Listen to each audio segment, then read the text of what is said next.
Good evening. Thank you for joining us. Erev Tov, my name is Rabbi Adir Glick. Thank you for coming to Temple Har Zion, and this is a joint event with Oak Park Temple and a community event. I just want to share a few words before we begin as the sun sets and Yom HaShoah begins. And I think that Yom HaShoah, Holocaust Day, as we observe it in the Hebrew calendar, has not felt as close in a very long time. And Jew hatred is really pervasive at the moment since October 7th.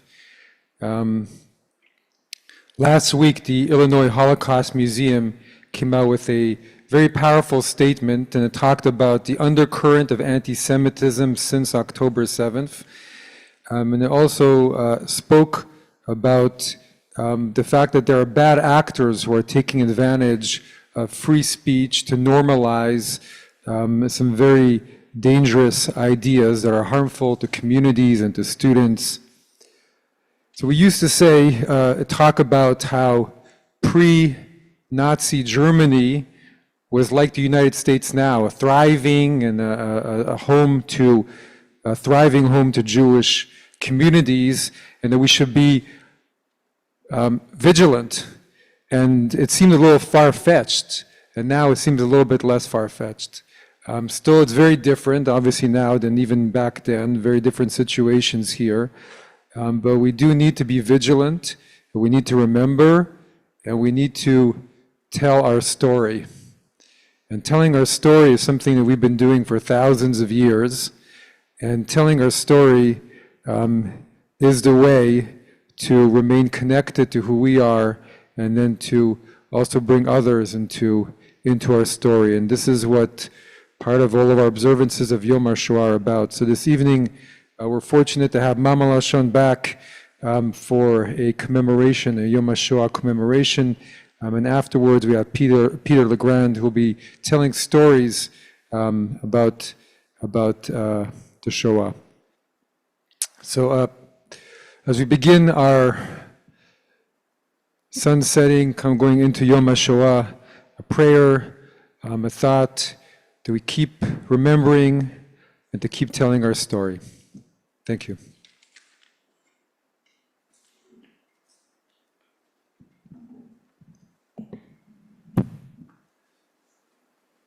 Thank you, Rabbi Glick. The program's title for tonight for Yom HaShoah is Mir Seinen Da, We Are Here. They are the inspirational words of the partisan song, an anthem written by the famous Yiddish poet Hirsch Glick. Yom HaShoah is the anniversary of the Warsaw Ghetto Uprising and was established in 1953 to remember the Holocaust and the 6 million Jews who perished and those who survived.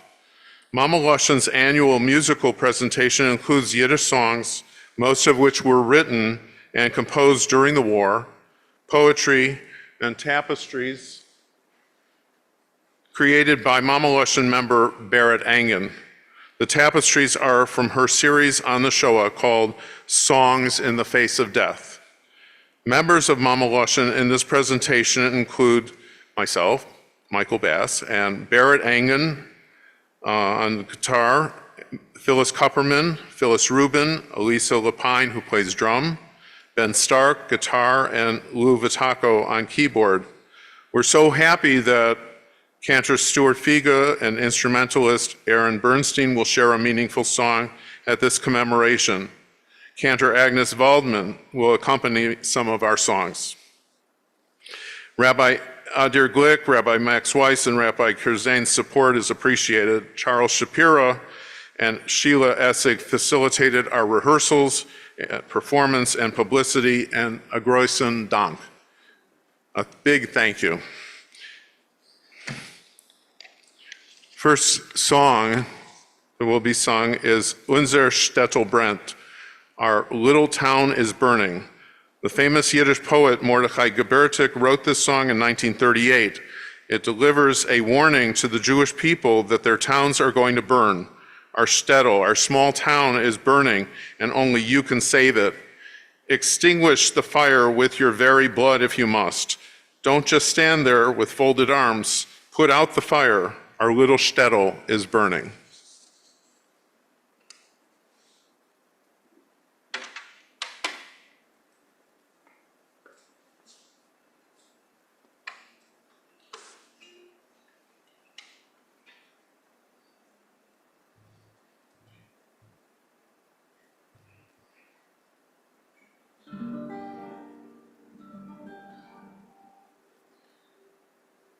Se brennt, se brennt, bei unseren Städten brennt. Es sind mit den Kosten, Reisbrechen und zerblossen, starken auf die Flammen, als Scheine brennt. Und nicht jeder auf das See, die verletzte Hand, und nicht steht und guckt das See, und zerstörte brennt. Se brennt, Brüder, se brennt, es brennt, wie der kommende Moment. Und sie standen uns zusammen, soll gleich weg in Flammen bleiben, soll wie noch ein Schlaf, noch kurz der schwarze brennt. Und nicht steht und guckt das sich mit verletzten. Und nicht steht und guckt das sich und se brennt, se brennt.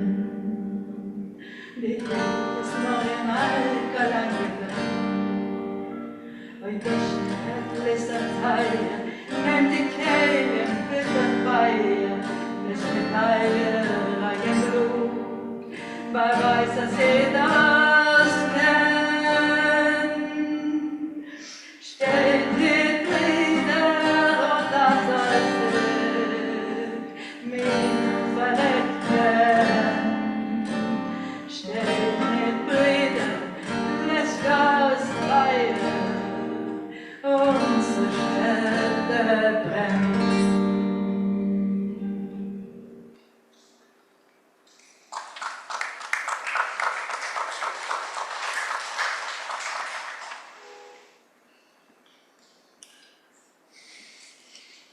ABIC.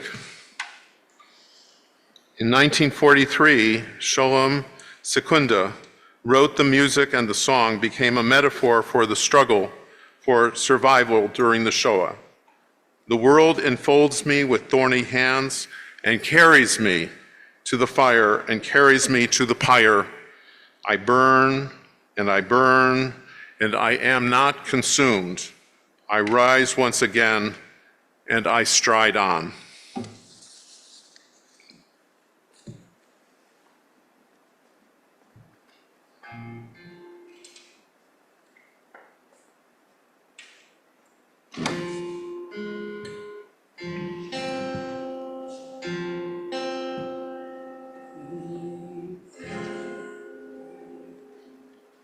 Die Welt nimmt mich herum mit stechigen Händen.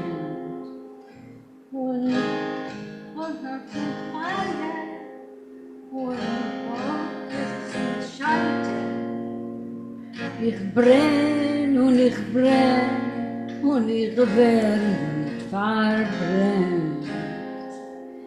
Ich heb sich euch wieder und spann weg weiter. Und spann mich rein, wie Gespann von a Fern. Und über mir beid statt der zarnte Reiter, wie ein Acker, a scharfer, ich grob durch die Welt. Ich heb sich euch wieder und spann weg weiter. Ich seh meine Kerne, die Kernen sehen. sie sprotzen, sie wachsen, wie Sangen und Kreiter. Und ich allein lieg wie ein Dorn verdreht. Ich heb sich heute wieder und spann weg weiter. Freund in der Füße, ich reiß heute die Zähne, es dreht über mir zu sein Glück der Befreite. Und mich liegt lieber im Blut bei der Schwer. Ich heb sich heute wieder und spann weg weiter.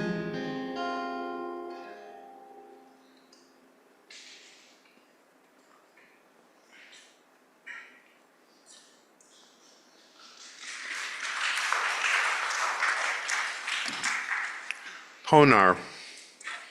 This is another song about Ponar extermination site outside of Vilnius, Lithuania. 1.5 million children with names like Moshele, Zamale, Motele, Sorele, Hindele, the Le being an endearment from their parents, were murdered during the Shoah. A mother soothes her child in the midst of the horror. The song says, "When freedom comes, your father will return. Like the river, you will be free. Like the trees, you will be renewed. The light of freedom will shine on your face." Stille, stille, Sonne, Schweigen vor dem wachsenden Zorgensee verschwand es von dem grünen See zu Swing weg zum Polar, Swing weg zum Weg. Hier ist der Tate, wo verschwunden und mit dem Ausblick. Stille Kind, mein Swing, durchs Welt kein Gewinn. Unser ungebellten Sonnenzeichen nicht verstehen. Zum Weg ist euch gejammert, Sorgen euch ins Gesicht sammeln. Nur zu unserem kein bisschen Schein. Stille, stilles Brennan, nun im Herzen bis der teure Fall, Musik in seinem Sturm. Frieden ist ein Schleckel ins vor uns verhat. Sende Frühling soll im Säune wie ein Herbstblatt. Soll die quasi ruflichen still sein Kopf. Mit der Freiheit kommt dem Tag der schlafsche Kind mein Schlaf. Wie der Wille Eiber Freitag, wie der Baby Grimm Beneiter, gleich schein Freiheitslicht auf dein Gesicht.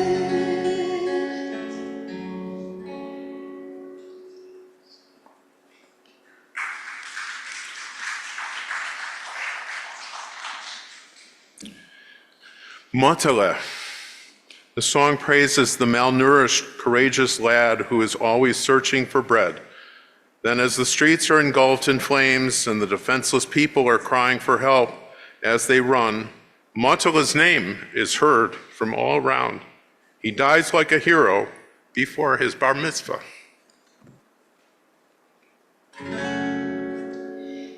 In der schmale Gäste vom Ghetto, es reist in heim allein die Sonne. Auf dem Weg begonnen mit Lattes, läuft der Mountain Schreiber Sonne. Jeden Morgen wir schon mit verschwundener Love von 19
Mein Schwester Chaya, my sister Chaya.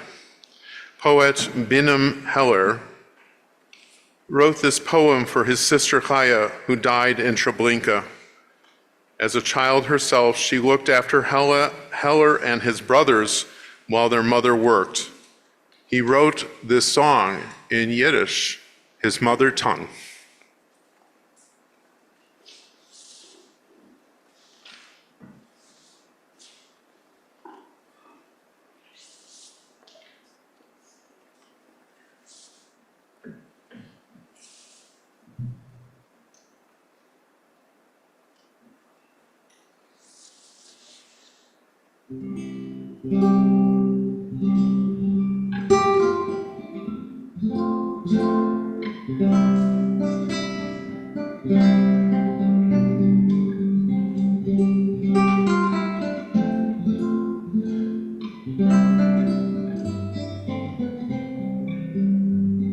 Mein Schwester Chaya mit den grünen Augen, mein Schwester Chaya mit den schwarzen Zähnen, die Schwester Chaya sollt mich erzeugen, auf Slotschegast, auf den Kuhbetrag.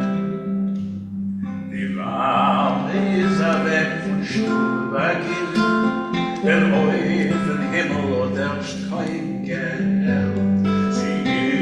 Weg Traum verdienen, das drohne groschige Geld.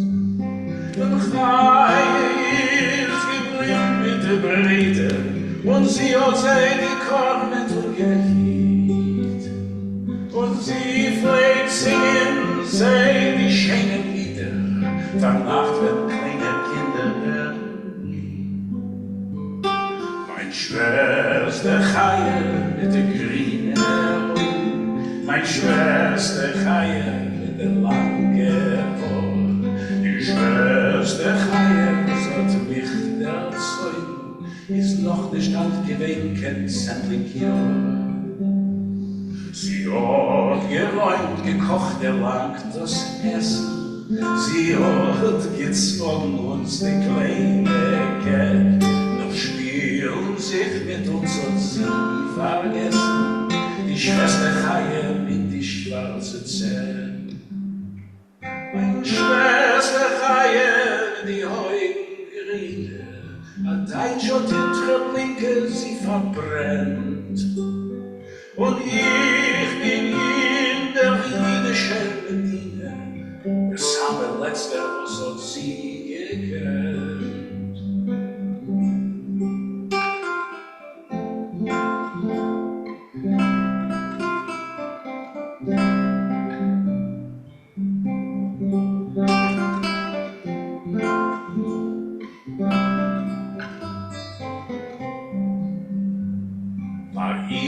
Schreib ich euch Jiddisch meine Lieder in Tagen, die schreckliche von unserer Zeit. Bei Gott allein ist sie was ihr Chide, im Himmel sitzt sie bei sein rechter Seite. Für ihr schreib ich euch Jiddisch meine Lieder in Tagen, die schreckliche von unserer Zeit. Bei Gott allein ist sie was Chide, im Himmel sitzt sie bei sein rechter Seite.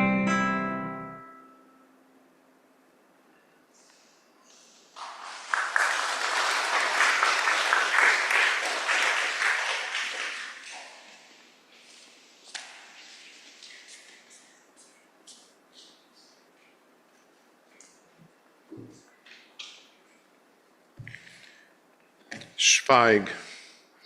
The song takes place in Warsaw at the gathering place organized by the Nazis to transport Jews by train to the death camp Treblinka. A child on the loading platform cries to the mother, "I want to go with you." And she tells her child, "Be quiet, child. Don't tell anyone that you are a Jew." Police trick the people into going by telling them that they'll get 3 kilos of bread. But the narrator knows that Treblinka is over there. That's the Jewish cemetery Whoever goes there stays there and does not come back.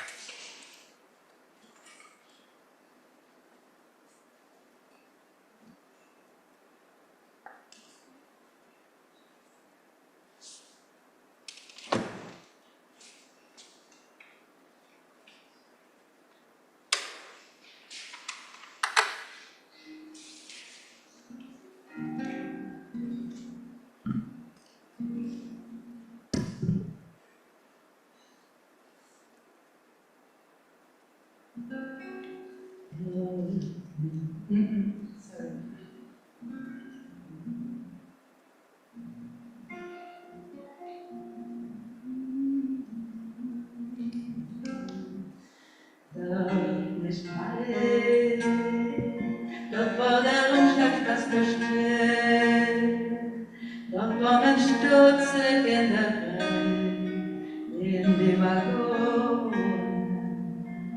Dort wo Ken schreit zu der Mama, oi Mama, lass mich nicht allein, ich will gern mit dir zusammen. Schreit in der Stadt, schnell wird Sonnenreis, was du bist ein Held. Weil die Schwester sagt der Mama, rufen alle zusammen, rufen alle zusammen, schweig in der Schweig, als ein Sonnenreis, was du bist ein Held. Die Polizei, sie hat geheißen, schnell weggehen. Ich will nicht wissen von keinem, da kommt ein Kind. Und mit dem Mord hat man sein geschickt zum Tag, sie werden noch nicht zurückkommen. Schneit in der Schnee, schnell zum Kreuz, was du bist ein Kind, weil wie der Schwester tat der Mama, rufen alle zusammen, schweig in der Schweig, so mit Kreuz, was du bist ein Kind. Der Tod, das ist das Jiddisch gut aus. Wenn kommt dahin, Fall bleib schon da, wenn ich zurückkomme. Dort wo Kind schreit zu der Mama, oi Mama, lass mich nicht allein, ich will gerne mit dir zusammen.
Eli, Eli,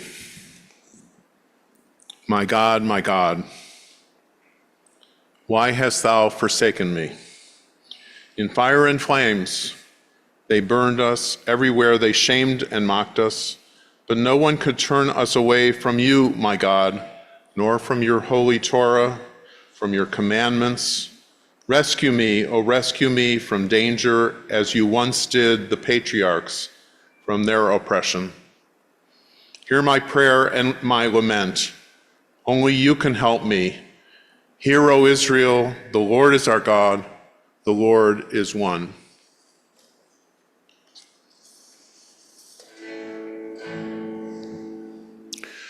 Eli, Eli, Lomo Hazavtoni. Eli, Eli, Lomo Hazavtoni. In fire and flame hat men uns gebrannt, überall hat men uns gemacht zu Schand und Spott. Doch abzuwenden hat uns keiner gekannt. Von dir, mein Gott, und von dein heiliger Teure, von dein Gebot. Eli, Eli, Lomo Hazavtoni. Eli, Eli, Lomo Hazavtoni. Tag und Nacht, nor Ertrag,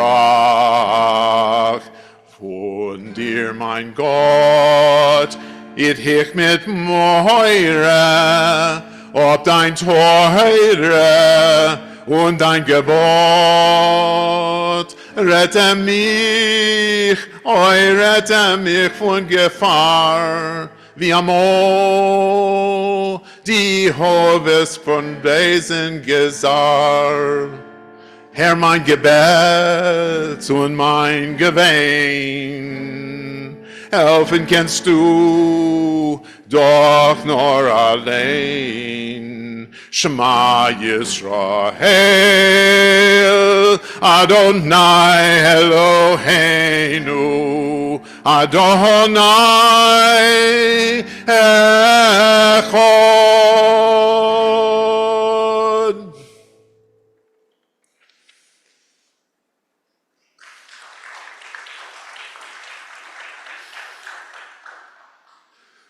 Wohin soll ich gehen? Question for many refugees. Where shall I go?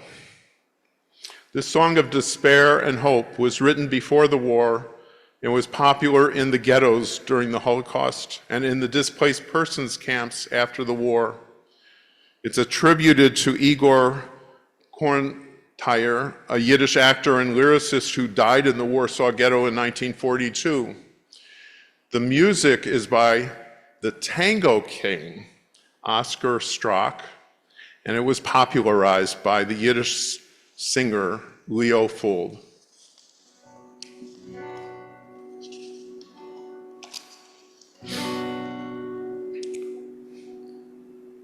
Wohin soll ich gehen?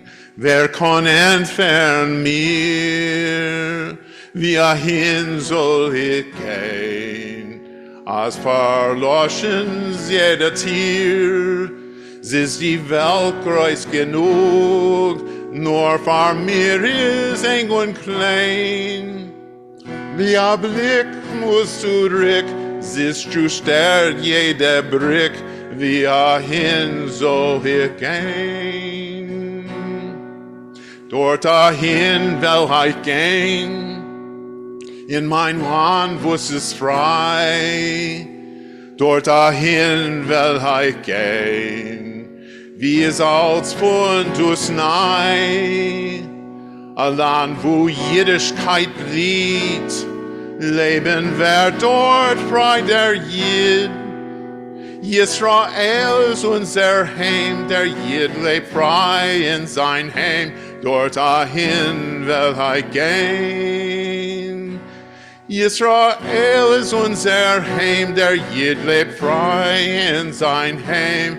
Wohin soll ich gehen?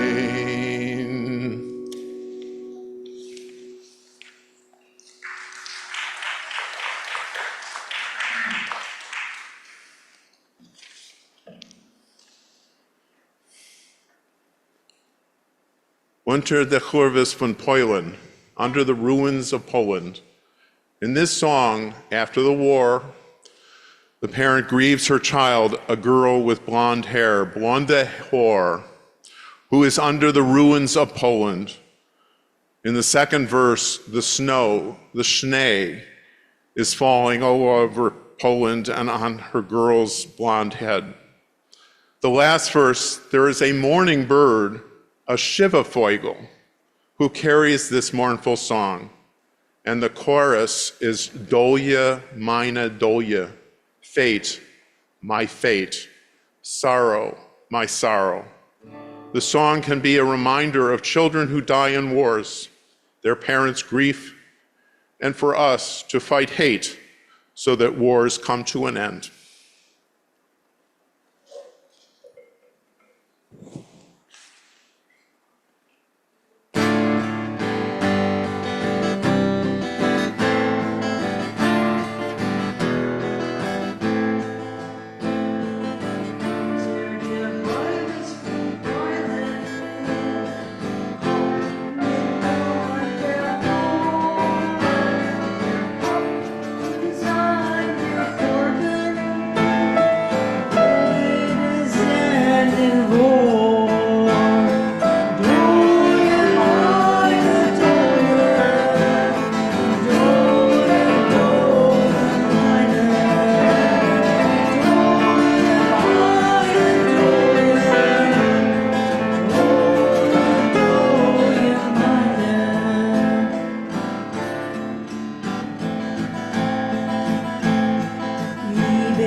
Varsha.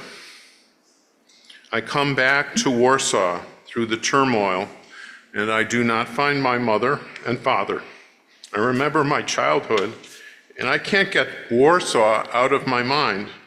There has been only one Jewish Warsaw.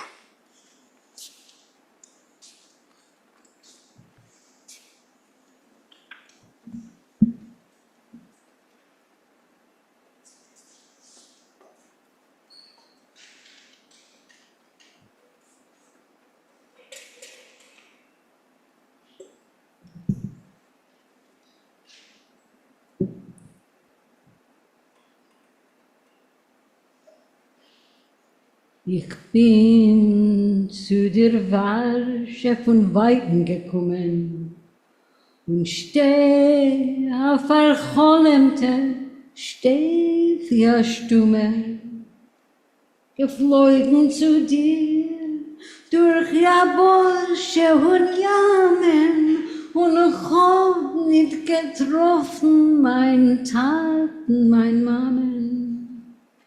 Der Mond ich da jetzt meine kinderische Jordan, und es geht mir nicht Walsche, a Reus von sie kochen.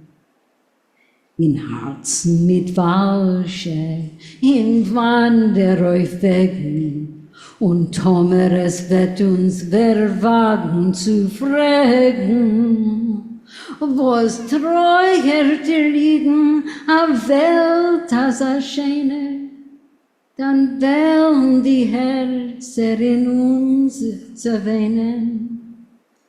A jüdische Warsche, gewinn is noch eine. A jüdische Warsche, gewinn is noch eine. Ich seh deine Kurve in Räuch und in Flammen. Gott Jorgen, du bist schon mit Stäub wohl verschotten. Ich schwör sich in Ehrgeiz nicht prüfen versammeln. Weil ich will nicht verhicken die letzte Geboten. Gedenken, was du bist gewesen und geworden. Verklitzen sich Warsche, bei sich in sie kommen. In Herzen mit Warsche, in Wanderäufwegen, und Homer es wetten uns versammeln zu fragen, was treuer trieben a Welt als a Schöne, dann werden die Herzen in uns sich zu weinen. A jüdische Warsche, gewinn is nur eine. A jüdische Warsche, gewinn is nur eine.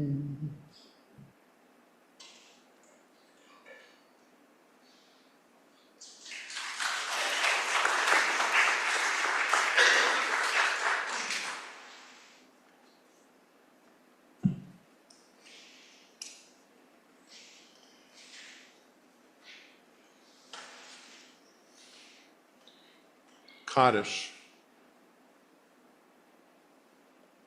The Kaddish for Yom HaShoah contains the names of many of the camps and ghettos in which Jews were slaughtered. And I'd ask you to rise, and I think the names of the camps and whatnot are in your program. And so I'm going to read the Hebrew, and after it, I'd like you to join me in saying the names of these places.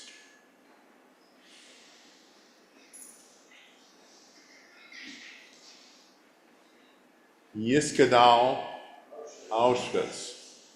Yiskadash, Lodz. Shemei Rabbah, Honar. The Alma Divra Hirute, Babiyar. Yamlich Malchusei, Maidanek. Chayechon Yomechon, Irkana. Uchaye Dechol Beis Yisrael, Kovno. Bagalav Yizman Kariv, Janoska. Bimru, Amen. Together in the Hebrew, if you can.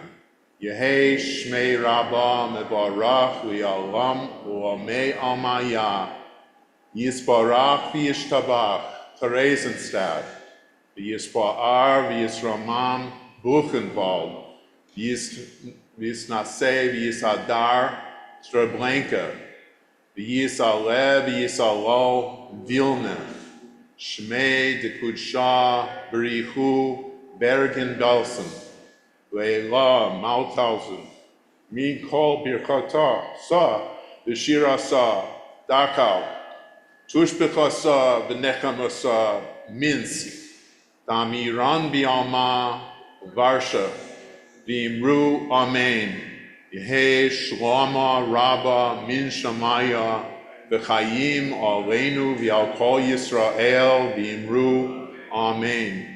Oseh Shalom B'Ramal, Hu Yaseh Shalom Aleinu v'al Kol Yisrael Yimru. Amen.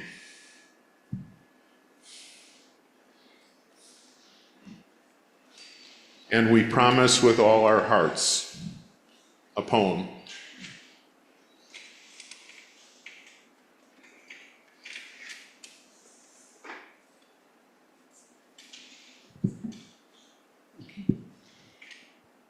Und wir sagen zu mit dem ganzen Herzen. And we do promise with all our heart. Wir wollen gedenken alle Tage von unserem Leben.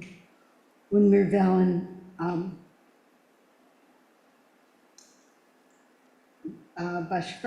beschweren Kinder zu gedenken. Unsere umgekommenen Brüder und Schwestern. We will remember all the days of our life, and we will vow our children's children to remember our perished brothers and sisters. Die Verpeinigten, die Läutere, die Heldische, die Heilige. The heroic, the tortured, the purified, the heroic, the holy. Und mit all unseren Keuches, dass wir sehen, als Joishers getan werden zum Restel von Israel. And we will strive with the utmost of our strength that justice should be done to the rest of Israel. Und als Shalom und Gerechtigkeit sollen bedecken die ganze Erde, so wie die Wassern bedecken den Yam. And that peace and justice should cover the whole earth like the waters cover the sea.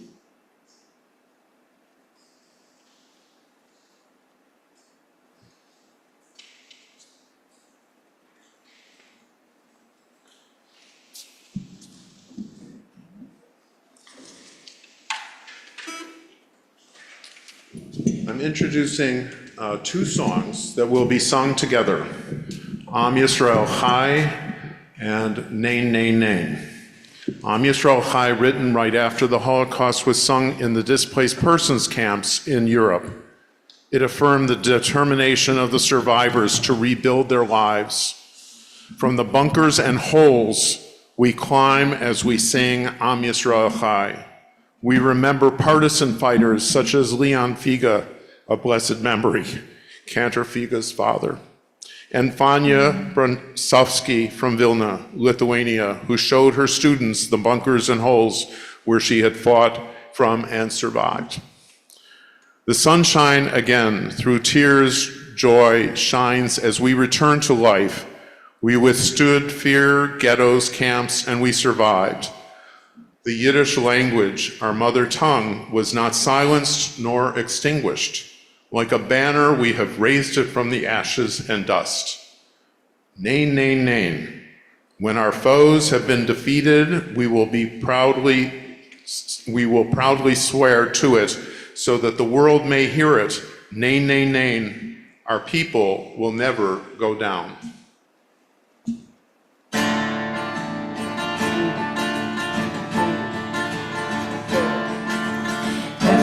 Tier, Lämpchen teuer, scheuen der Not und der Treue, befangen Vater, stand dort sind die frei. Von die Bunkers, von die Löcher steigen, erlen wir als Decke, da wir so am Israel frei. Wieder heute hat das Leben und der mit Antiken geben,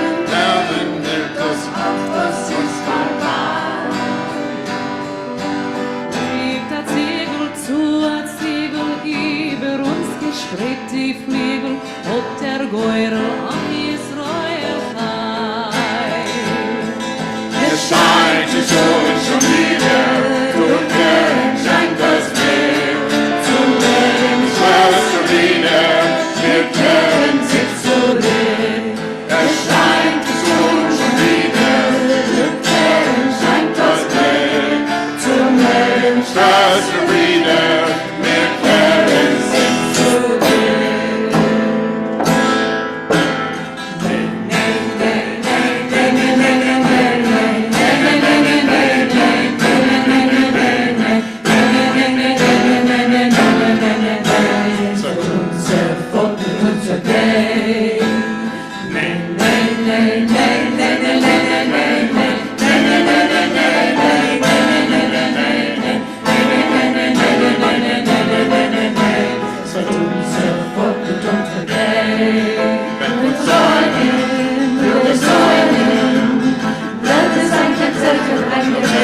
Zognik Kainmal.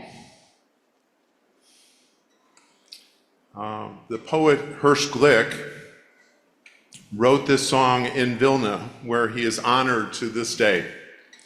This song became the hymn of the United Partisans Organization, the FPO, in 1943, after the Warsaw Ghetto Uprising, and it spread to all the camps in Eastern Europe.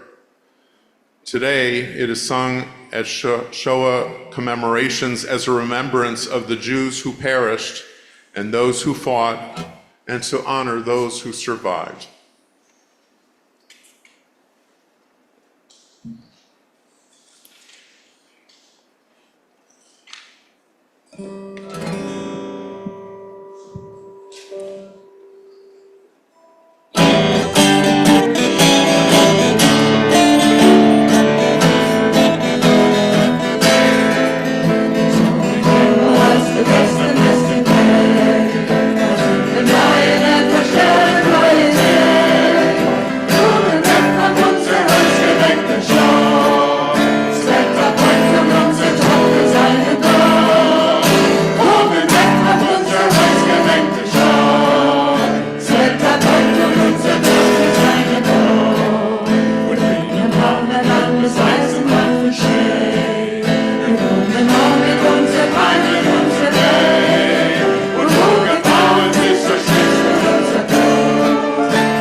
So we want to thank our audience for being here tonight, and it's such a special program that we present. That we've done this for 25 years, I mean, at least. So we like to keep traditions alive, and we appreciate your being here to share with us. We're now going to have our storyteller Peter, yeah, and And, what would you like to do? Maybe like a 5-minute break, or do you want, huh? What? 5-minute break, okay. An interval, okay.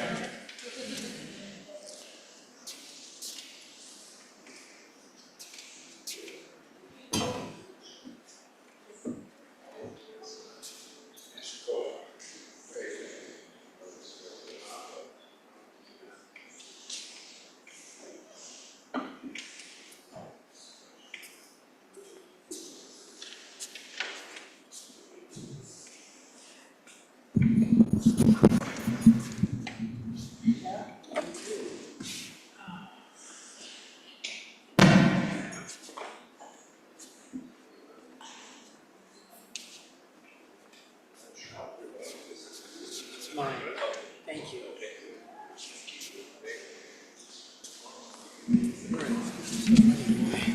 Yeah, this will be fun right here. You just want to stand? Yeah, this is great. I got my prop. We're ready to go. Oh, that's fantastic. Tried it.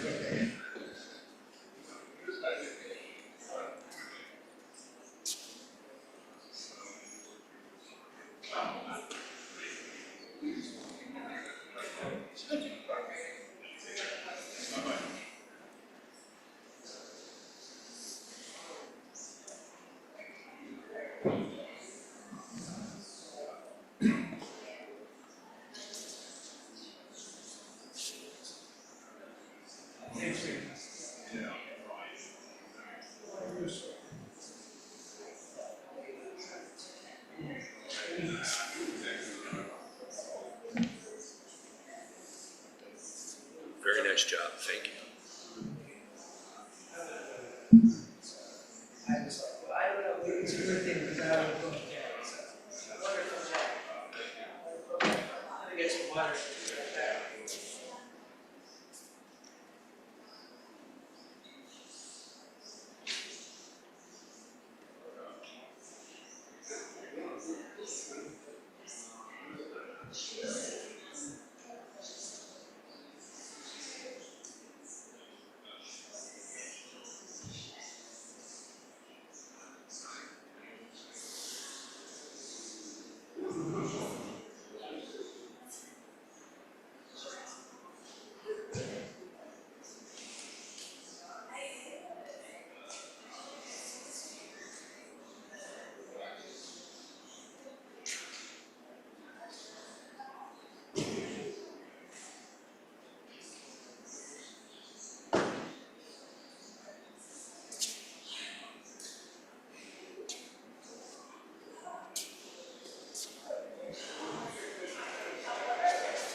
Yeah. This is a simple thing. Let's not make it complicated. Yeah, no, we're perfect.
It's a nice song, I like that song. Mine? Thank you. Yeah, it's very good. I actually learned it.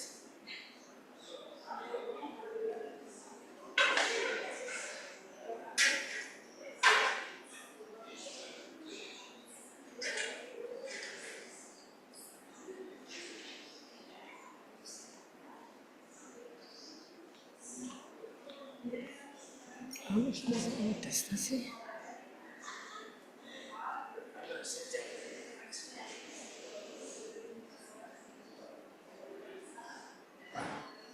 Are you?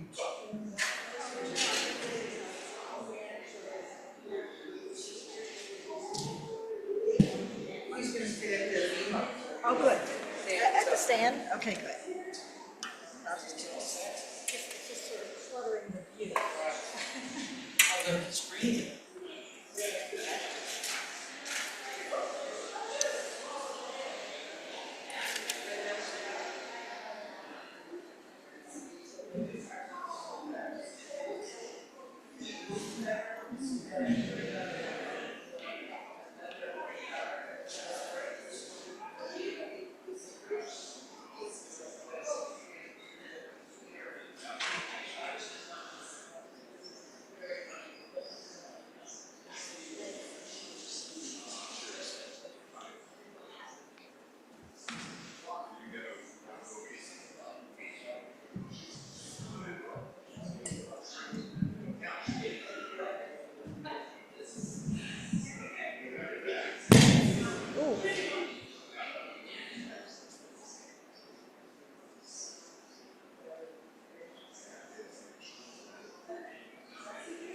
This.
Ladies and gentlemen, could we perhaps come back to our seats?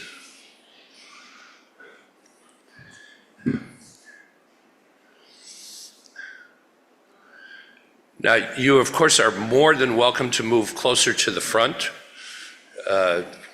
if you like. Hey, Paul.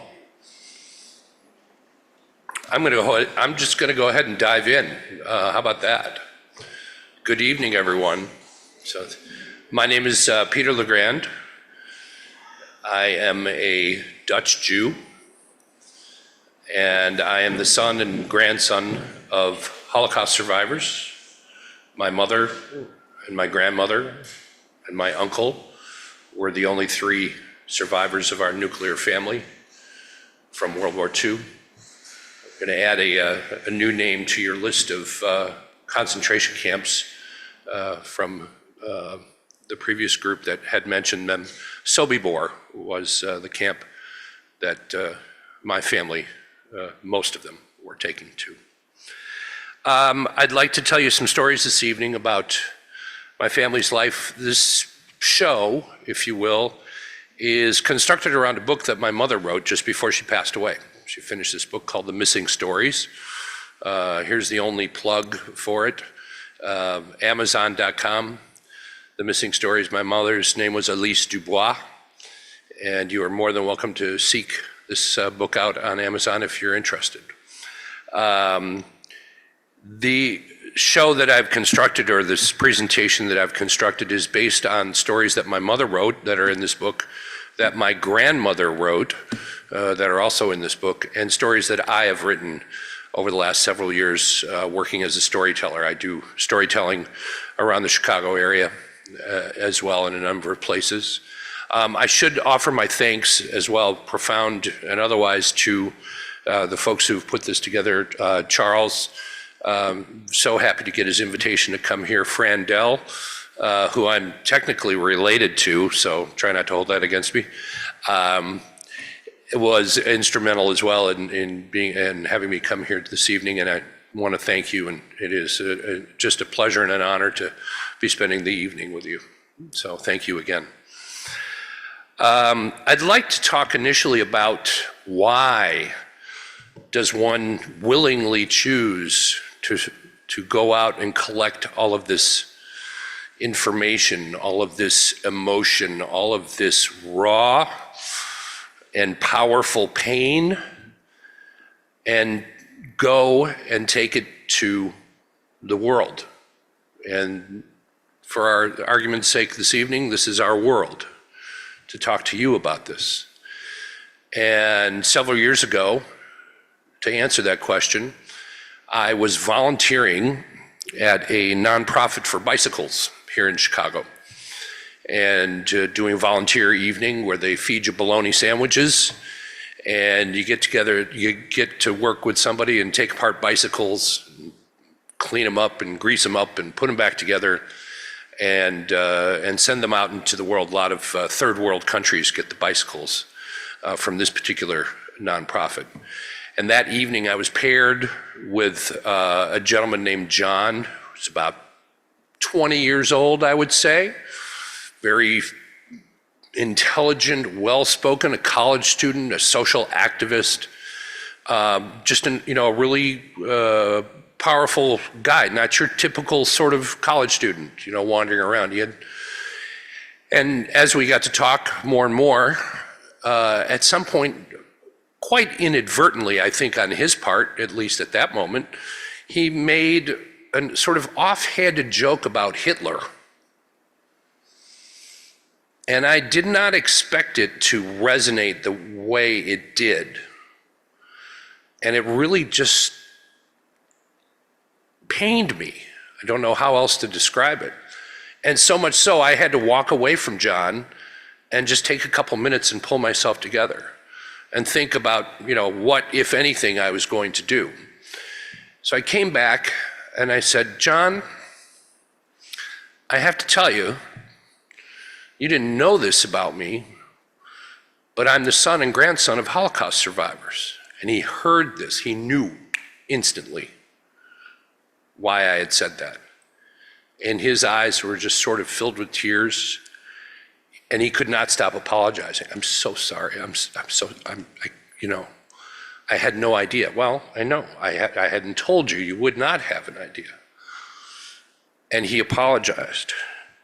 You're the first person I've ever met, he said, that had any sort of direct connection to the Holocaust.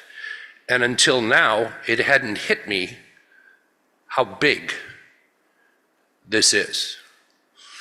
Now, most of the folks in here tonight have reached a certain plateau of age that we can talk about the Holocaust and we have connections. But there's a lot of people who don't have that connection. So this is why I'm standing here, and this is why I do this. This encounter has propelled me to start this journey, to be in front of groups like this. It took my ancestors, my fellow Dutch countrymen, just 5 days to surrender to the Germans when they were invaded. It took about 5 years to get rid of their German oppressors. And we know now in Holland that during that time, about 75% of the Dutch who lived there were murdered, of the Dutch Jews, the highest statistical death rate amongst European countries. Not the largest number, but the highest death rate. My grandmother was one of the 25% to survive. Other than my mother and my uncle, who I've mentioned, she was the only one of her nuclear family to survive. And my uncle is still very much alive in Holland. All the others, almost 50 of them, were taken, and they were taken to one of two concentration camps, Sobibor, the lesser known of the camps, and Auschwitz. My grandmother, as I recall her, and she lived till the age of 90, was not especially religious. I suspect this is because of her surviving the war. I think this was a decision that she made. It's reflected in a number of ways throughout my family. She went through an experience that can be summed up in a Dutch word. I'm going to expand your vocabulary knowledge. Monday through Friday from 9 to 5, I'm a teacher, so I can't help myself. I'm sorry. I'm going to teach you something tonight. You're going to learn a new word. It's called Weggevord. I'll spell it for you auditory learners out there. Weggevord, Weggevord. And it is a Dutch word that roughly translated, because it really doesn't have an English translation, is at best a meaning of taken away. The Holocaust, taken away. But it's more impactful than that. It's, how do I just put it? I'll tell you what, let's try this. When somebody screams in pain, you know, without hearing any words, you know that that is pain, correct? Absolutely. You don't need to have a word. You don't need to have vowels, syllables. When you hear a scream, you know that there is pain. The Dutch word Weggevord is not only the phrase taken away, it's that scream.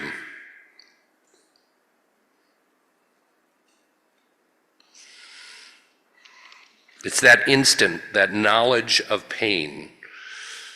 And I believe after you experience something like World War II, after you experience something like the Holocaust, it's not hard to understand that religion just may not have the hold over you or with you or on you that others might have. I was never able to understand until my mother was able to pry some precious information out of my grandmother that she never really spoke of the war. I didn't know why she didn't speak of the war. I think that's the effect of Vegavord. It was all of her life. And my grandmother, and the stories that she wrote, they were never translated from an oral tradition. She wrote them in a notebook. That was the best she could do, was to write them down. She couldn't utter them. She used to say, when I think of the war, my voice goes away. It's only been about 80 years since the end of the war. Not very long in history. But I worry about, in this sort of frantic acceleration of the world that we have right now, that for generations of especially young people, there is no connection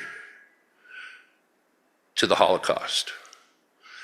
I read something recently that said in the next 5 to 7 years, you're going to see a news article that says last known Holocaust survivor has passed away. We are at that point. Holocaust survivors at this point are in, I don't want to say if they're lucky, but typically maybe the youngest are in their 80s and 90s. My father is 85. My uncle is 85 as well. I've read, just to wrap up the why of this, that in this country, 20% of 18 to 29-year-olds believe that the Holocaust was made up. Yes, sir.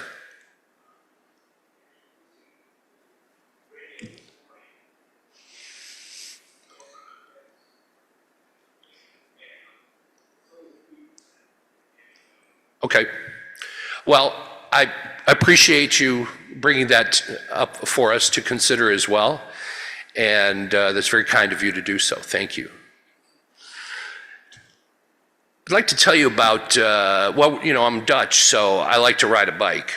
I mean, it's in my DNA, okay? I think I own 5 bikes right now. My wife is here, too. I should have thanked her. My wife, I have 5 bikes, maybe, something like that. Yeah, so this is my wife, Nicole. So, nice German lady. But biking is definitely sort of a central theme in part, or not a central theme, but one of the more dominant ones of this presentation tonight, related to my grandmother. I'm riding down the Lakefront Trail in Chicago, and it is one of these brilliant summer days. You know, we get about a dozen of them where they're not too hot. You know, you can go out in a short sleeve shirt, and there's no clouds in the sky, and it's just, you know, you can feel it inside of you. It's just such a brilliant day. And when I close my eyes, I can remember hearing the pedals as they're turning, and that satisfying sound, you know, when you're going on your bike. Anybody a bike rider here? So you know what I'm talking about, right? Yeah, and just the way it feels, and you know, that tick, tick, tick, tick, tick, tick, tick, and you're going down the path. And the chain is making this soothing sound to my ears and especially my heart. As mentioned, I come from a long line of bike riders. I actually have bona fide credentials about riding bike. And I have pictures too, so don't say I'm making this up. I built a boat, 15-foot boat that I pulled down to the water behind my bike. So, and I can prove it if you want to see it. So yes, I'm a serious biker. My mother was a serious biker too. She used to ride her bicycle from Minneapolis to Chicago in 5 days. It was fundraiser trips for AIDS research. And she did that 4 years in a row. 4 years in a row. The last year, unbeknownst to anybody, she had cancer and she still did the ride. Riding for fun, riding for purpose. One can do many things on a bicycle. My thoughts are turning to my grandmother, my Oma, another Dutch word you're going to learn. Germans do use Oma too. My grandmother's name was Rika du Jonge Dubois. She was the daughter of Roos and Louina de Jonge. This part of my family lived in Holland, about an hour outside of Amsterdam, in a little town called Zeist. Almost 80 years ago during World War II, she also rode her bike. It was the last year of the war, 1944, 1945. This was called the Winter of Hunger, die Hungerwinter. There was no food. The Germans were incredibly effective at manipulating groups of people by controlling the supplies. If you control the food, you can control their behavior. If you keep them on a starvation diet with just enough to keep them alive, you get to then control their behavior. They don't have enough energy to rise up. Now, that turned out to not be true completely, but for the most part, it was a rather effective way of controlling the population. The last year of the war was so hard, as I mentioned, it was known as the Winter of Hunger. Food was becoming incredibly difficult to find, of any kind, every day where they lived in the city. My mother used to talk about how my grandmother would take a little tin of coffee, maybe what we might use in a week, and she would somehow manage to stretch it out for a couple of months. And then finally at the end, when it was all finished, it was just sort of slightly brown water. By that time of the war, the Dutch people were also getting ration coupons from the Germans. And you would go a number of times during the week to get food. Hopefully they would have something that you could use. My grandmother, my Oma, would take my mother and my uncle to these ration coupon days, and they would stand in line for hours on end, hoping to get something to make their lives a little bit better, hopefully food, but you never knew.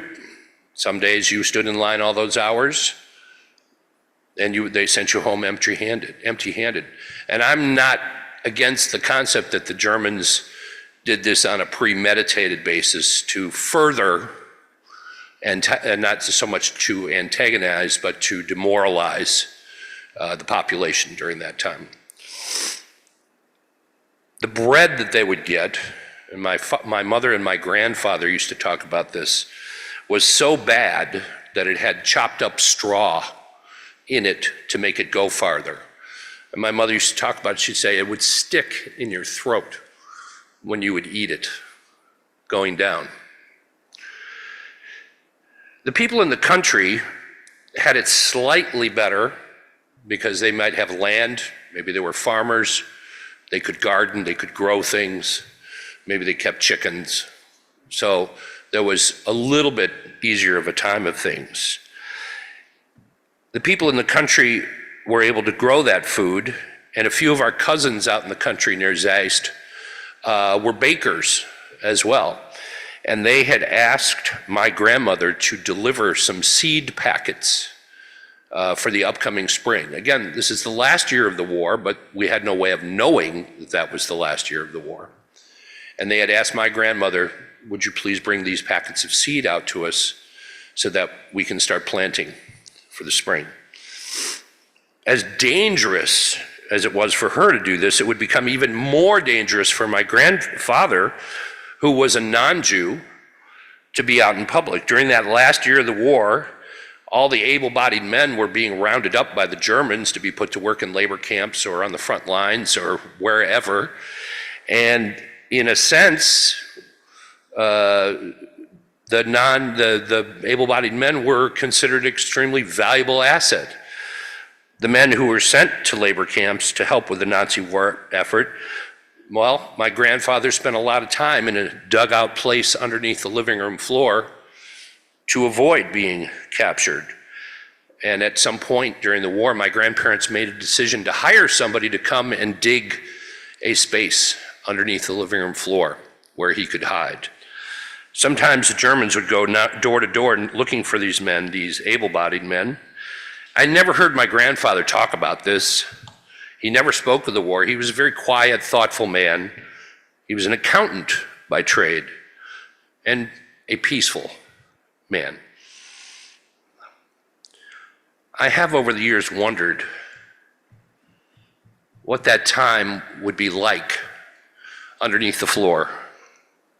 That's hiding space scraped out underneath the dining room floor.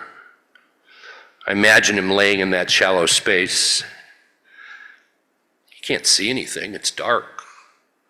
He knows he can't make any noise. Oh, but he can hear footsteps. He can hear footsteps above him. The footsteps of my mother, his daughter, who at age 7 or 8 was the lookout. And he's trapped under the floor. And all he can do is listen to my mother, a child, going from window to window, looking out for the German soldiers that were known to come.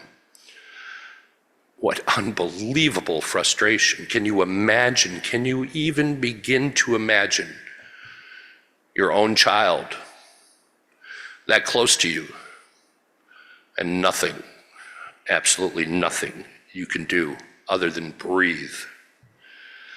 The power of frustration that would fill his mind and body. He never spoke of it. On top of this, laying in the dark, thinking about his wife, who is out taking a bike ride. So that late winter, almost 80 years ago, my mother, this is a visual aid, as they say in teaching, set out on a borrowed bike. You may notice this is not quite a bike tire. It only had one good tire. The other tire was a garden hose wrapped around the rim, held on by wire. And she rode her bike, that first bike ride, almost 50 miles on one wheel, and the other wheel being this garden hose. It was called a hard tire. After some 4 hours of riding on one good tire, she arrived at her cousin's house in the country. And the cousins had a full house. There was an additional 5 people that were hiding in this house. Some of them were other Dutch resistance fighters. Some were Jews, probably both. They were all wanted by the Nazis. My grandmother was invited to stay for dinner. And 40 years later, she was able to write in her diary exactly what that meal was. A big dish of tomato soup with tiny meatballs, a pot roast with stewed apples, really good boiled potatoes with delicious brown gravy. And after that, a rice pudding with homemade berry sauce. I had not eaten like that in years, she wrote in her diary. My mother used to talk about food after the war, right at the end of the war. And the Allies would drop loaves of bread overhead for the local citizens who had not eaten. And when my mother would talk about that, she would close her eyes and she would put her hand on her heart. And she was there at that moment, 8 years old, eating that bread. After all these years, she could recall it exactly, the power of food. After that dinner, my grandmother was given a large bundle of food to take back home with her. There was milk, there was rice, there was butter. There were other things that they could not get in the city where that they lived. And on the way that home, my grandmother even stopped at somebody else's house and traded a pair of my grandfather's pants for some flour to take home as well. As she pedaled home that day, she worried that she wouldn't make it in time for the curfew. She did indeed make it after that 50-mile journey. Her precious package of food with her. She would take this trip a few more times before the end of the war, riding slowly with that one good tire on the bike. She carried that precious food home, but she carried a mountain of worry as well. The Germans were known to be violent, the soldiers. There was no accountability for them.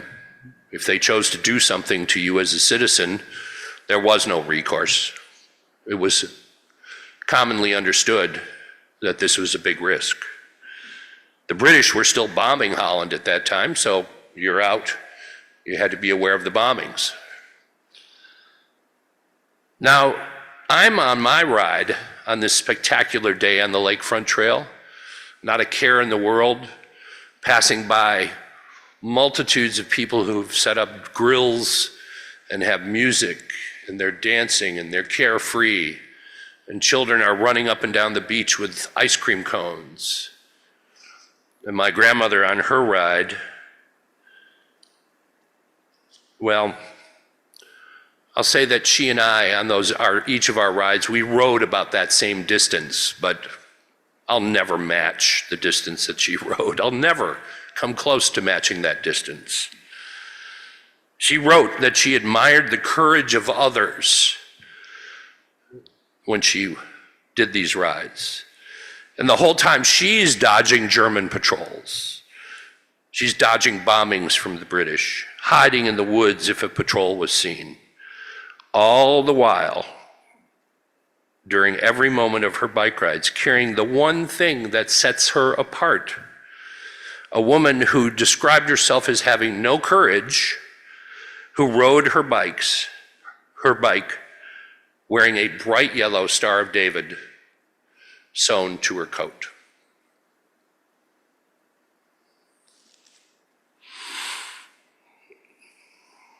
This is a story that what I just read to you is one of my stories that I wrote, but I would like you to enjoy some of the words that my mother wrote. This is, again, from the book, The Missing Stories. This is a story about how my mother found out what happened to her family. The magazine. I am 8 years old. I'm lying on my stomach on the sofa in front of the glass doors that are wide open to the garden. My arms are propped over a couple of pillows, and the sheer curtains blow into the room as the breeze comes in from the open windows. I'm paging through a new issue of a glossy magazine. It's my father's magazine, or so I've been led to think. It is strictly off limits to me, but since I've learned to read, I have become insatiable. My head is full of questions.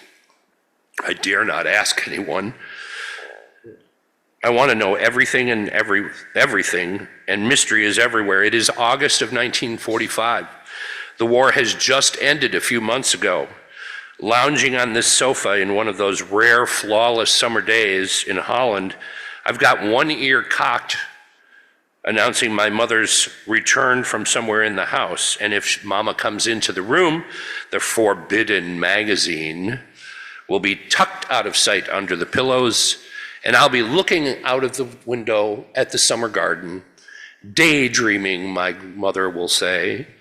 Paging through the magazine, propped in front of me, I meet yet more mystery, but also, in a stunning flash, the answer to so many questions that I carry in my mind. I see grainy black and white photographs in this magazine. Large shapes are hulking in the pictures. What is the shape? Is it a house? Is it a truck? No, it's a train. Yes, it's a train. And then I read, because the rows of words below the picture says so, arrival of a train at an extermination camp, Auschwitz. 2 intriguing new words. Extermination. What is that? And Auschwitz. The words sound foreign. I'm trying to make them fit in my head, and I can't do it. The schwa, and I struggle with that, and I can't say it. I turn my eyes back to the pictures. People standing in rumpled winter coats. Men, women in some smaller shapes. Oh, children. On the gray space next to the dark looming windowless train, I page ahead to see more pictures that are really just too awful for a closer look.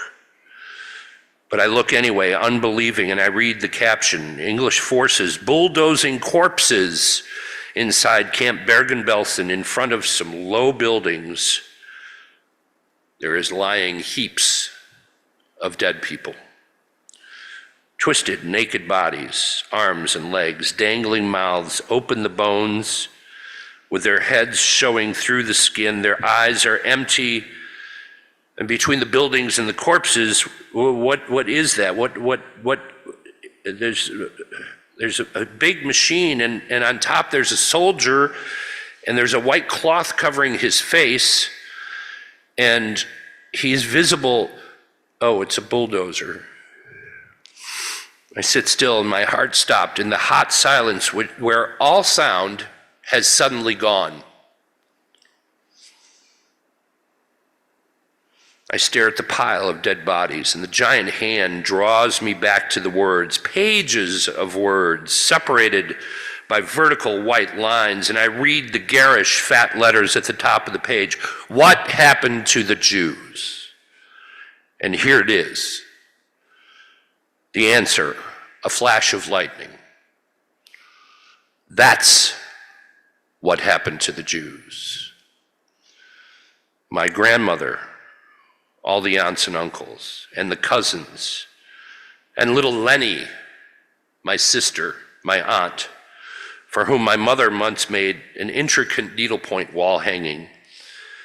That's what happened. Here is the proof.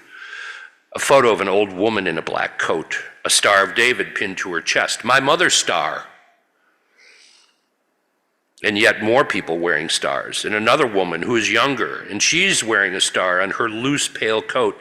And to the left of her, behind her, 2 men, the short, bald man in front, he's wearing a star. The taller men behind him also wearing the star. I read more, my eyes flying across the page. With my heart pounding in my throat, I read how Jews are packed into cattle cars on long trains and taken to camps where they are told to undress and take a shower. And each of them was given a small piece of soap. And then they were herded into these showers that had no water and had no drains. The doors were closed, and poisonous gas seeped in and killed them. And now I can feel the breeze on my sweaty face, and my hands are shaking as I hold the pages of this forbidden magazine. The words choke me. This is too terrible. It cannot be true. But it must be. Why would anybody do something so horrible? Well, here are the pictures. The bodies, the old grandma with the star. There can be no doubt that this is what happened to my mother's family. To the Oma, a grandmother I can hardly remember, whose life I only know when my mother speaks of it. Bits and pieces about how my mother grew up in a little village stretched out along one of the straight canals way in the north of Holland, in Friesland. There's also many questions that I carry inside of me. Throughout the war, the liberation in the past few months, I'd overheard parts of whispered conversations that filled me mostly with fear, words, sobs. My mother's voice in the kitchen telling someone, who was it? Who was it again? You know, they beat them with sticks, and the sticks had nails in them. They beat them, And then an answer to some question I couldn't hear. No, no, no, the women did this. Greta told me. And then a silence and Mama sobbing again. And I hear no more. And I add this phrase to the mountain of incomprehensible phrases and facts that I'm carrying around with me. Immediately again, I know I cannot ask my mother about these things. I cannot ask her any questions about what I've just read. I can think of my mother's face, the closed look that she gets, the pinched mouth. And it all makes her eyes flat and dark. She had that look when we would go to the Red Cross office to get news of her family after the war ended. She gives me that look when I displease her in some way, when I ask questions while she's cooking dinner, certainly while it was still the war. Her face would be sweaty and she'd be struggling with this miserable little cook stove into which she fed twigs to keep a pot boiling. Her voice tight and loud. Not now, not now, Licia, not now. And I would leave and I would wander around and I would come back. She never stayed mad. I understood that she yelled at the stove, and she yelled at the war, and she yelled at the too little food, and there was no new shoes to be had for your children. She yelled at all of that. Sometimes she would listen to my questions, but I had learned that some questions would get no answers. Now I'd read the answers in a magazine that I had been told never to touch. How could I tell anyone that now I knew?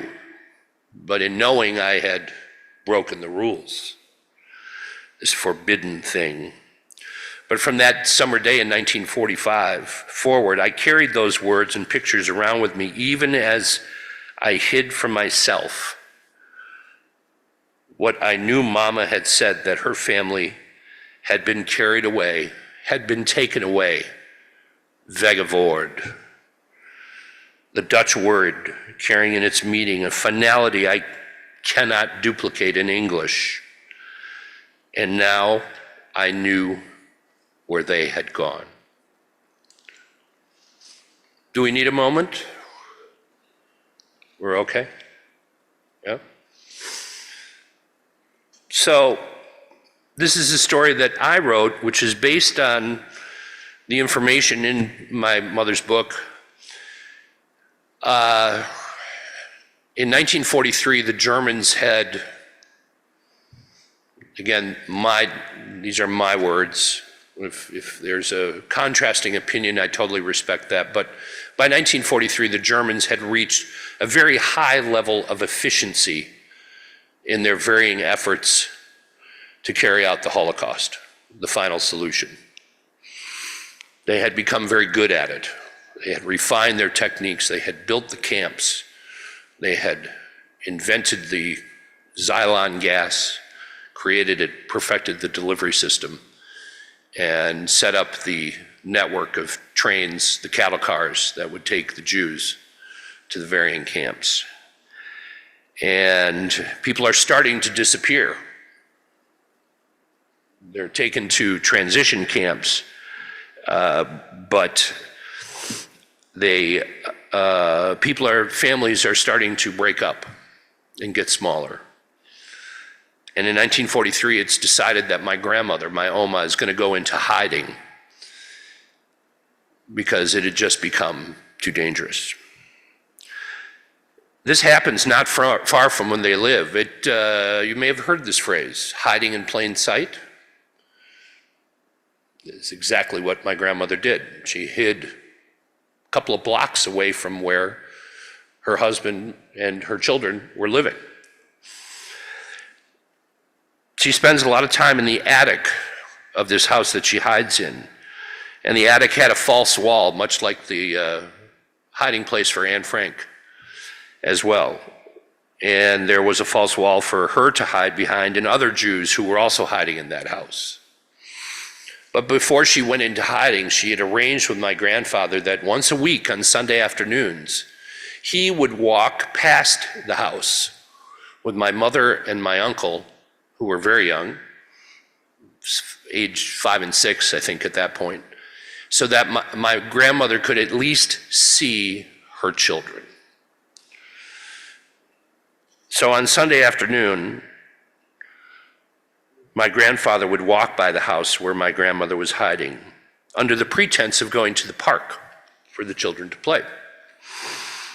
Perhaps only 50 feet away, my grandmother, standing in that attic window, watching. Oh, there's my children.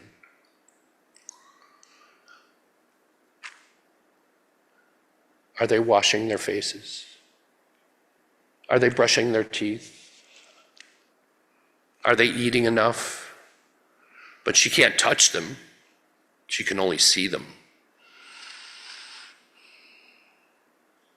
Questions, the agony, her children, her family, the focus of her love at a distance and no way to touch them, only 50 feet away. I imagine her turning away from that window as her children would fall out of view, fighting back tears or just letting the tears fall on that dusty attic floor. After several months of this agony, my grandmother decided to leave her hiding place and return home to be with her family, whatever the consequences might be. In the last few years of the war, my grandparents themselves hid others in their own home. In my mother's words, Oma lived up to the Bible verse from Isaiah: hide the fugitives, do not betray the refugees. One day near the end of the war, word had spread from the Germans that they were going to give away food, that there was a celebration. And on April 20th, the Dutch people in their city were to gather at a certain place and certain time, and there would be food, real food. On the appointed day, my grandmother took my mother and uncle and a pot to the place where the Nazis said that they would be giving away food. By this time, the starving was so bad, people were eating tulip bulbs, digging them out of the ground. And you don't need to Google this to know this is not a good idea, to eat tulip bulbs. Predictably, the lines were very long for this event, and they stood for hours. My mother remembered this vividly, and she said, I was almost collapsing because of the smells of the food. And we had to stand there and wait. And finally, they get near the front of the line, and my grandmother, my Oma, asks one of the Nazi guards, hey, what is this for? What is this occasion? Why are the Germans suddenly being generous? And the Nazi soldier snapped to attention and proudly announced, today is the Führer's birthday. And in honor of the Führer, he has commanded that you will all receive this delicious meal in celebration of his birthday. My grandmother picked up her pot, took the hands of her children, and walked away. Not this Dutch lady. She would not be compliant. There would be no food from the Führer for her and her family, no matter how hungry they were. There would be no compliance. The liberation came about a month later, and in normalcy, in many ways, did return. Food did return for the people. I have a couple of additional short stories here. We're getting close to 9 o'clock. Are we okay for another 10 minutes? Yes? Yeah, okay. This is an event that took place in 1943 that my grandmother wrote about And these are her words directly. As follows: there was a teacher at the high school who had adopted a little Jewish girl. He was given a declaration stating that she was an orphan. The names of the dead parents had been falsified, of course, and even so, the teacher received an order from the Nazis to bring the child to Amsterdam because reliable witnesses, probably Nazi sympathizers, had informed the German government that this was a Jewish child. You could see this coming, right? The teacher, his wife, and the other children were ready to go into hiding at a moment's notice in case this trip was to have a bad outcome.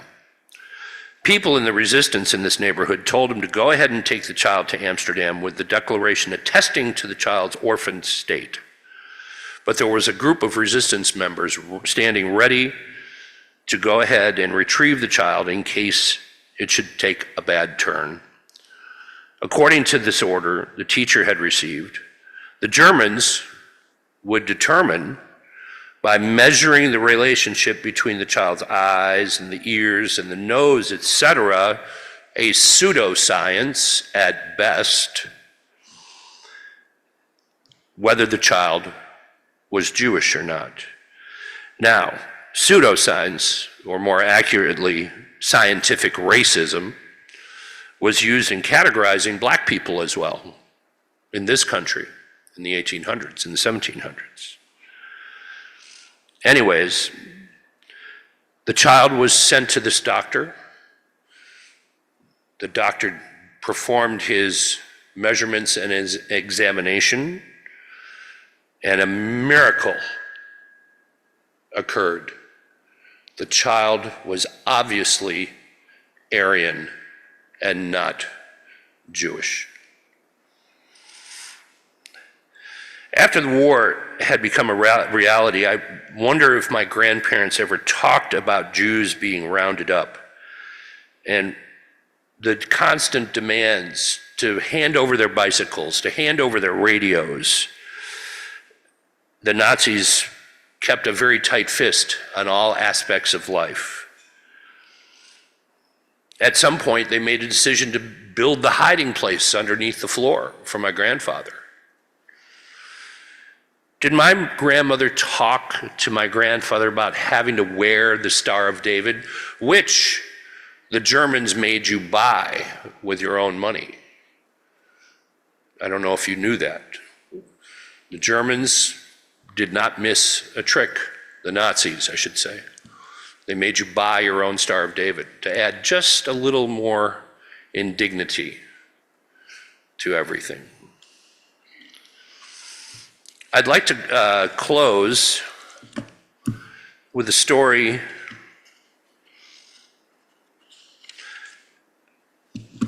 after the surrender of the Germans.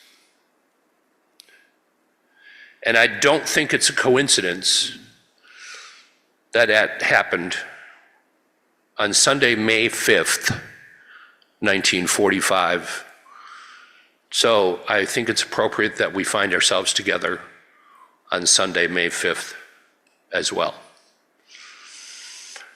The surrender of the German army in Holland was signed in a Dutch town called Wageningen. But the Germans still held power in the part of the country where my family lived. As a matter of fact, the town's newspaper editor had gone into his office early in the morning to compose a jubilant, uncensored liberation issue, but he got word that he was still in danger of being arrested, so he went into hiding the rest of the day at a neighbor's house. And people were expecting the Allied troops to arrive at any moment. Finally, on Monday morning, they came. The whole town was up at the crack of dawn. Holding our flags, we stood with our neighbors on the road from the southeast where we heard that they were coming. I remember the rumbling tanks, but the jeeps fascinated me more. Again, my mother's words. They were unlike any vehicle I'd ever seen. Inside them and on top of the endless rows of armored cars and tanks sat Canadian soldiers that we had waited so long to see. Their khaki uniforms looked nothing like the drab green ones that the Germans wore. They smiled at us and they waved, and in moments their vehicles were covered with children, flags were everywhere, and the grown-ups all seemed to be crying. Another miracle happened that day. People were out enjoying the beautiful evening without threat of curfew or sudden bombing attacks. Strolling around, my father and I came to a cleared space in front of the defunct movie house where there was a band playing cheerful music. My father explained that this was a Scottish band and they were playing bagpipes, music I had never heard before. They marched up and down in rows. Then I saw this giant drum, boom, boom, boom. The drummer even crossed his arms up in the air and over the drums and even threw the sticks up in the air and catching them before the next boom. Finally, just before dark, the band formed a circle around a flagpole in the middle of the street. A trumpet blew and 2 soldiers lowered the flags, 1 Dutch and 1 Canadian. Then, a miracle. One of the bagpipers stepped forward from the circle. And if I get a little choked up, this is something that still gets to me.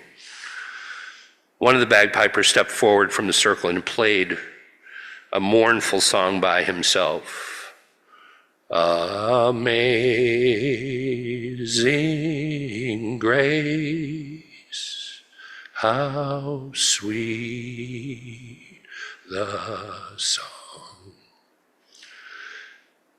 My father told me, that's amazing grace. The song went straight to my heart and melted the lump that had lived in my stomach. A rush of happiness flushed over me, warm and finally safe. I felt Papa's hand on my shoulder and I turned around to see tears running down his face. But then he smiled down at me. And that's when I understood that the war was over. The song ended. He took my hand and slowly we walked home in the fragrant evening. Thank you very much. If you're interested in seeing, I have brought as much of a direct connection as one can have. On that night, May 5th, my mother wore an orange ribbon in her hair. Some of you may know that Netherlands is the House of Orange, and this is that ribbon that she wore. And you are welcome to come up and take a look at it and touch it carefully. It's one of our most prized items that we have from the war. Thank you again for allowing me to be here and share a part of what my family has been through.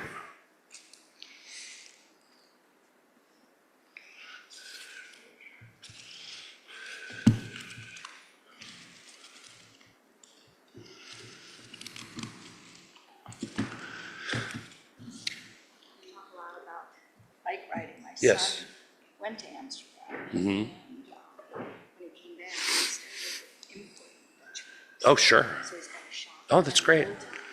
Oh, I know that shop. Yeah. JC Lind, Yes. that's my son. Oh, cool. Yeah. It's like getting a new bike, which is not a Dutch bike. My first bike was a Defeats factory. Oh, nice. Nice. I'm going to turn this off here. Yes.